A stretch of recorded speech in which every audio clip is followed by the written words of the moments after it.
You've been told that manifesting your dream life is hard, that it takes complicated rituals, endless visualizations, perfectly worded affirmations, and a constant grind to raise your vibration.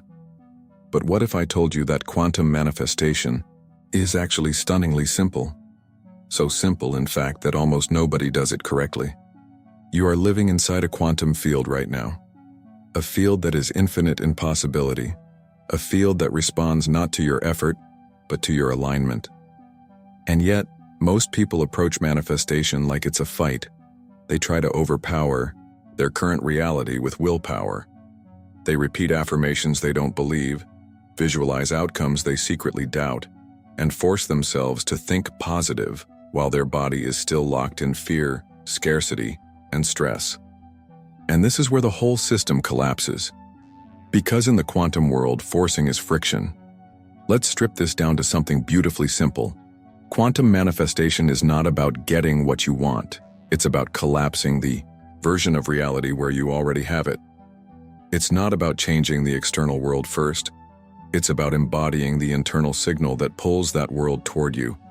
The quantum field holds every possibility: success and failure, abundance and lack, love and loneliness, health and struggle. All of it already exists as waves of probability. But here's the kicker. The wave doesn't collapse into your lived reality until it meets a coherent observer. That's you. Your focus, your attention, your emotion. They are the sculptors of reality. But most people are caught in a loop. They're observing from fear. They're focusing on what's missing. They're vibrating in the frequency of lack while trying to pull in abundance. And in the language of the quantum, this is noise, not signal. You've been taught to chase what you want. But the real art of manifestation is to become the version of you that no longer needs to chase. It's the version of you that remembers, I am already entangled with the life I desire. The field is waiting for my signal. My job is not to push harder. It's to become clearer. So why don't people do this? Because simplicity is disarming. Because letting go feels unnatural. Because surrendering the chase feels like giving up. But here's the paradox no one talks about. The moment you stop needing it so badly, the field can finally deliver it to you. Let me give you an example. Think about a time when something came to you effortlessly. Maybe you ran into the perfect person by accident, got an opportunity you weren't even seeking, or had a breakthrough idea when you weren't trying. What's the common thread? You weren't gripping, you weren't forcing, you were open, aligned, available. That's quantum manifestation at work, whether you realized it or not. You see, the quantum doesn't care about your words. It reads your energy.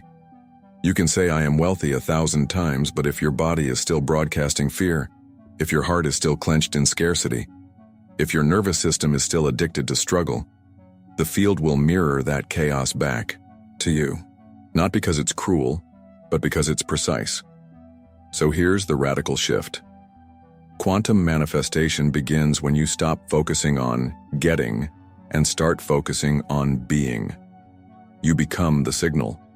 You embody the vibration. You let your state lead, not your effort. But that raises a critical question. What exactly does the quantum field respond to? Is it just thoughts, emotions, beliefs, actions? And how do you align these layers so they're not sending mixed messages? This is where most manifestation teachings fall apart. They focus on just one piece, usually thoughts or feelings, without addressing the deeper coherence of the system. They tell you to think positive without addressing the trauma stored in your body. They tell you to visualize without clearing the subconscious sabotage that derails you. They tell you to affirm success while your nervous system is still bracing for failure. But the quantum listens to the whole signal, the integrated, embodied signal.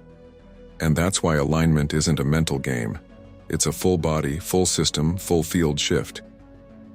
In the next part of this journey, we're going to break down exactly how the quantum field works, why the observer effect matters, what wave collapse really means, and how your subconscious broadcasts signals even when you're not aware of it.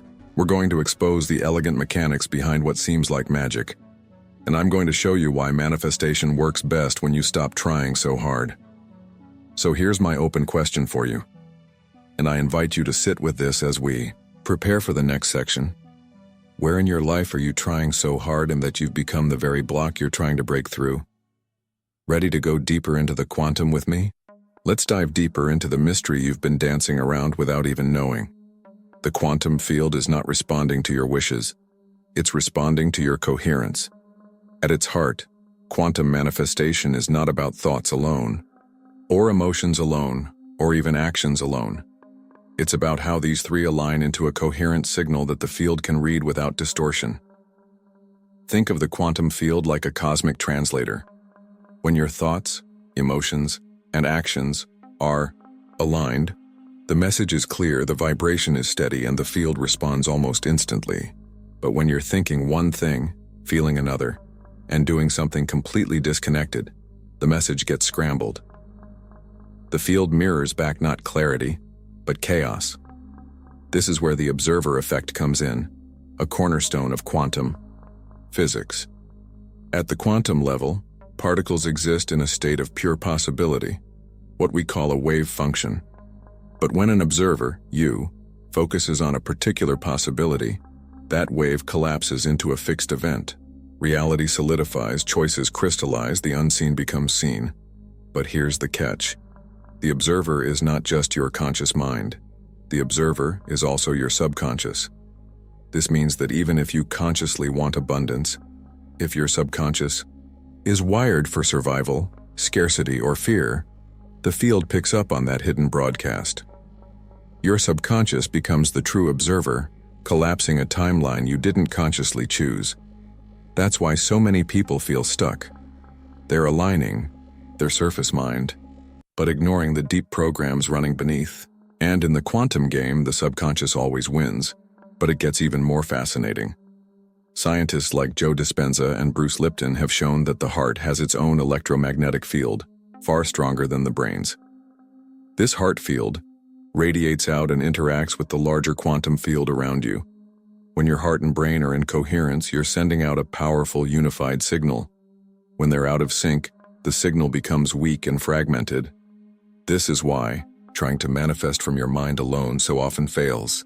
Without the emotional component, the felt sense of alignment, the quantum field has no clear signal to mirror back. And this is where most people miss the mark. They want to think their way into change, when in truth, they must feel their way into alignment. You can't just tell the field what you want. You have to become the vibrational match to it. That means tuning your body, your breath, your nervous system, your beliefs, your daily choices into harmony. It's not a one-time ritual, it's a living practice. Let's take a real-world example. Imagine you want to manifest love. You can write affirmations, make vision boards, visualize your ideal partner. But if deep down you're carrying wounds of unworthiness, if your nervous system is braced for rejection, if your heart is armored and afraid to open, the quantum field feels that tension. It picks up the contradiction. And what you get back is more longing, more searching, more almost but not quite connections. It's not that the universe is punishing you. It's that it's perfectly mirroring your dominant frequency. So what's the shift?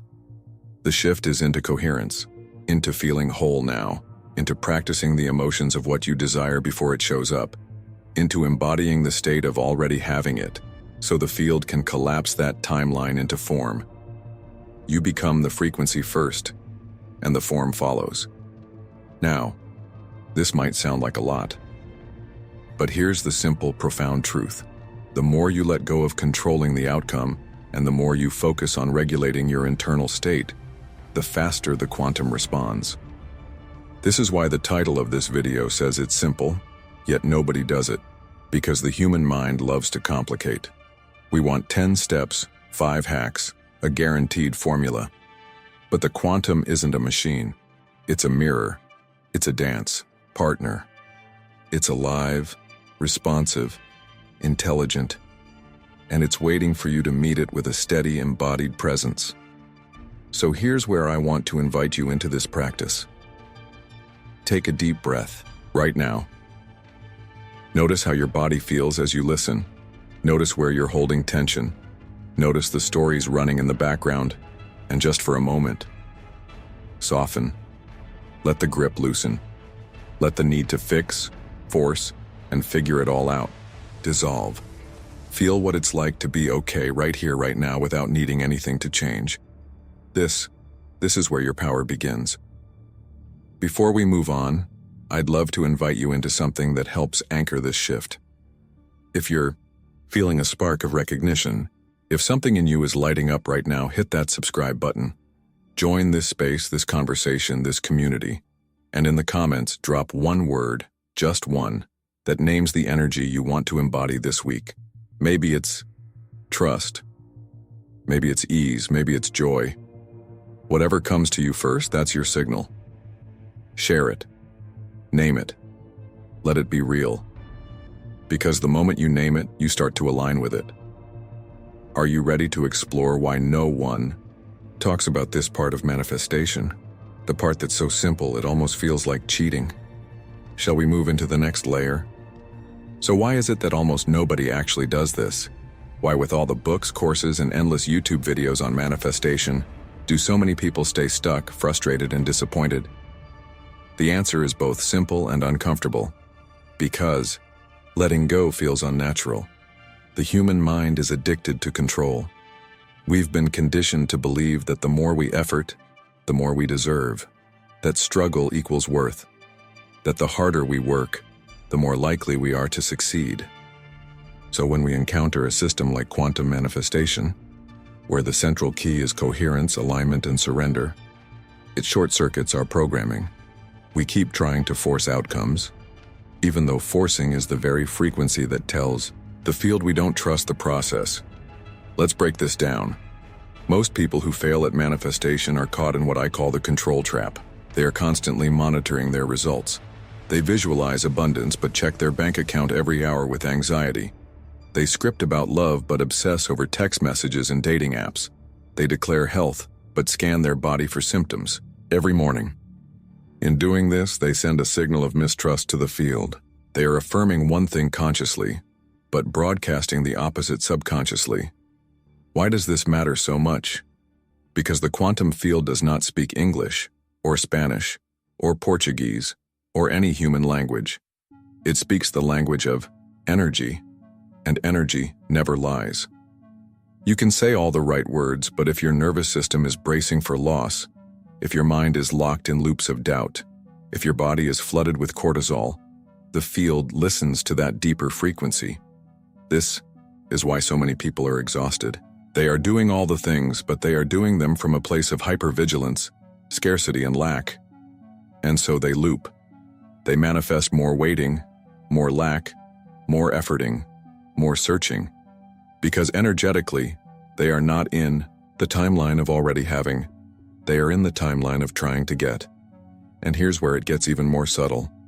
The subconscious mind runs about 95% of your life. It is the automatic pilot that shapes your habits, beliefs, emotional reactions, and sense of identity.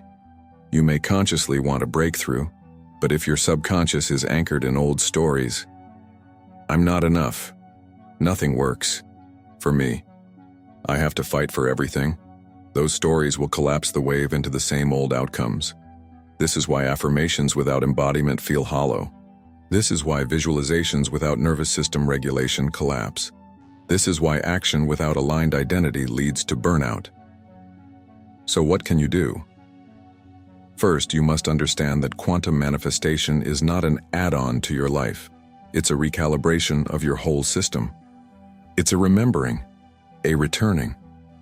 It's about becoming the version of you that lives inside the timeline you desire, before you see evidence of that timeline in your external world. For example, if you want to manifest abundance, you practice feeling abundant now. Not later, not when the money arrives, but now. You treat yourself with generosity, presence, and care. You let go of micromanaging the outcome, and you focus on embodying the signal of trust. If you want love, you practice loving yourself now. You open your heart, you soften your edges, you become the kind of partner you wish to attract. You stop seeking validation and start living as though you are already enough. Because you are. If you want health, you stop scanning your body for what's wrong, and you begin nurturing what's right. You shift from survival mode into resilience.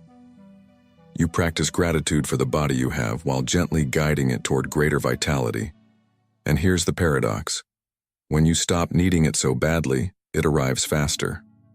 Not because the universe is testing you or playing games, but because you are no longer the resistance. So, let me ask you this. Where in your life are you still holding the steering wheel with white knuckles? Where are you still measuring, tracking, forcing and chasing? What would happen if you loosened your grip by just 10%? Pause with that for a moment. This is not about passivity.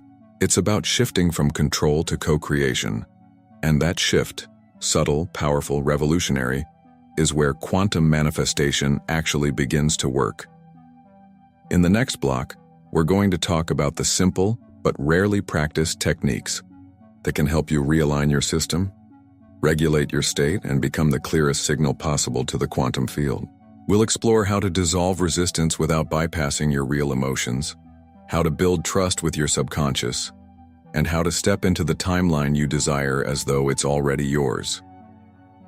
So here's my question for you to reflect on before we move forward. Where in your life are you gripping so tightly that you've become the very block you're trying to remove? So here we stand, right at the edge of the most powerful truth in quantum manifestation, the part almost no one talks about, the part hidden in plain sight. It's this. You don't manifest what you want. You manifest what you are. This isn't just a pretty idea. It's a fundamental principle that shapes how the quantum field interacts with you. The field doesn't respond to your words, your vision boards, or your Pinterest perfect affirmations. It responds to the signal of your being, the vibrational signature you carry into every room, every thought, every interaction. And that signal is built moment by moment, not in what you're doing, but in how you're being. Let me explain this with a metaphor. Imagine you're a radio. If you want to hear jazz, you don't sit there demanding jazz from the universe while staying tuned to a heavy metal station. You have to change the dial. You have to tune your frequency to match what you want to receive. Quantum manifestation works the same way. You can't pull in the timeline you desire while vibrating in the frequency of the timeline you're trying to leave behind. So how do you change the dial? You start by becoming conscious of your current frequency. Not just what you think, but how you feel. How does your body move through the day? How do you breathe when you're stressed? What stories run on a loop in the background of your mind? Most of us are not manifesting deliberately. We're manifesting on autopilot, recycling the same states, the same reactions, the same energetic broadcasts. And the field, it faithfully mirrors those back to us. The shift begins when you interrupt the pattern, not with brute force, not with frantic effort, but with simple embodied practices. It can be as subtle as taking a conscious breath in a moment of anxiety, as gentle as placing a hand on your heart when you're spiraling into self-doubt, as bold as asking yourself, what would the version of me who already has this do right now? And then taking one small action from that place, because here's what no one tells you. The quantum doesn't need you to be perfect. It just needs you to be coherent.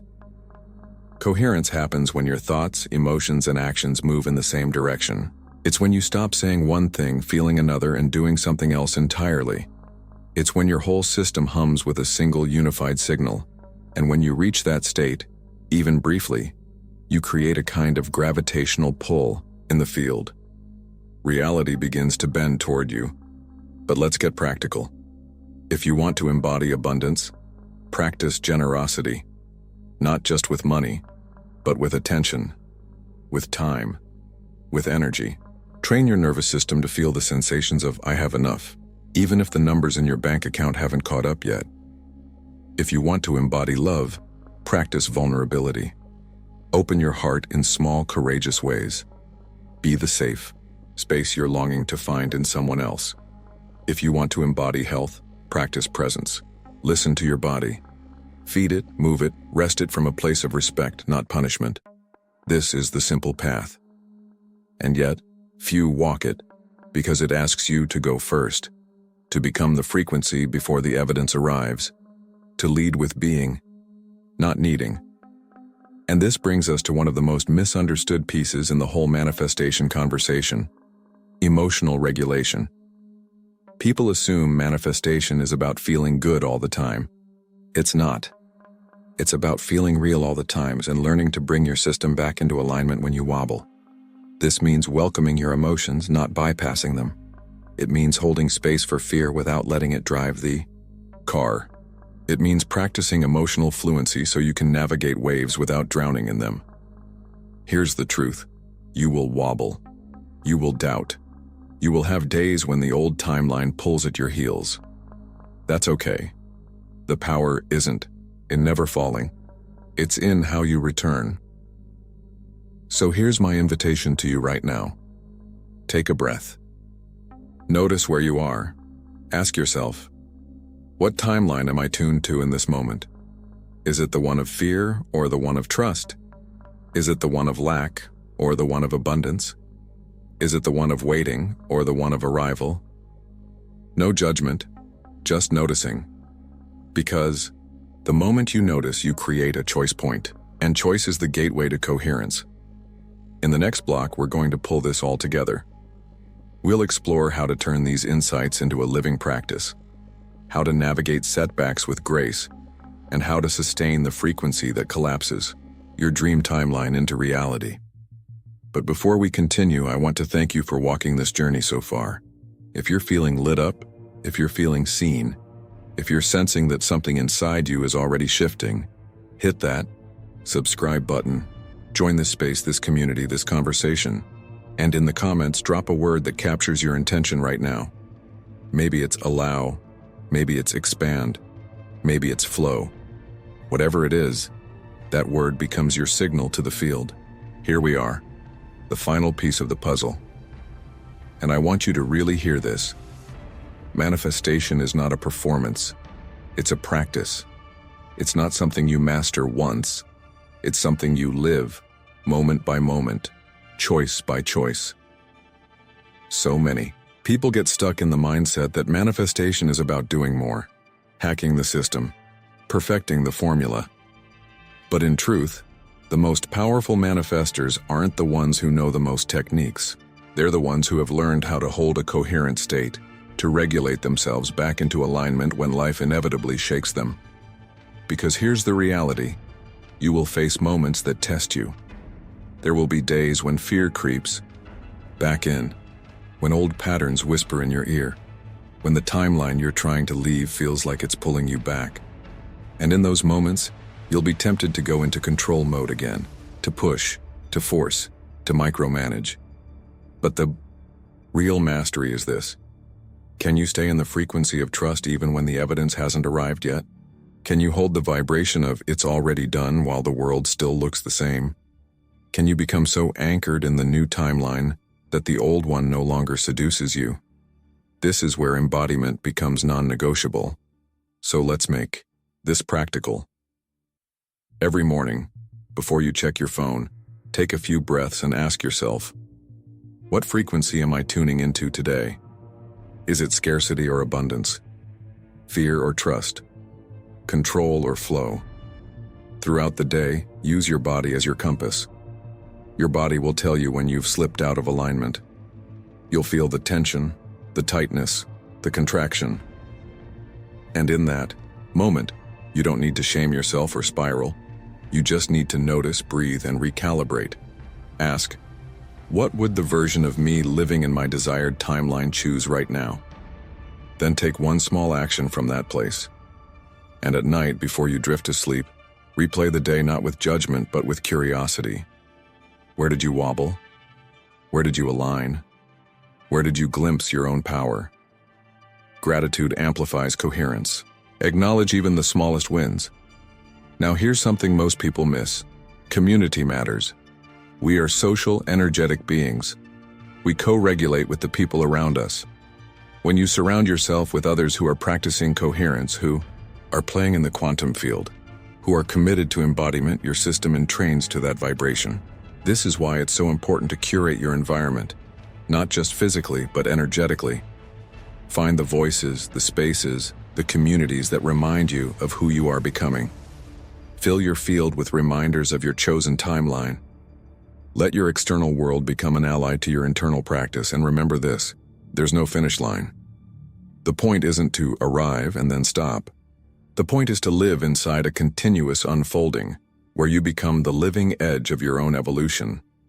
Where you don't just manifest things, but you become someone who lives as a creator, a co-creator, a conscious participant in shaping reality.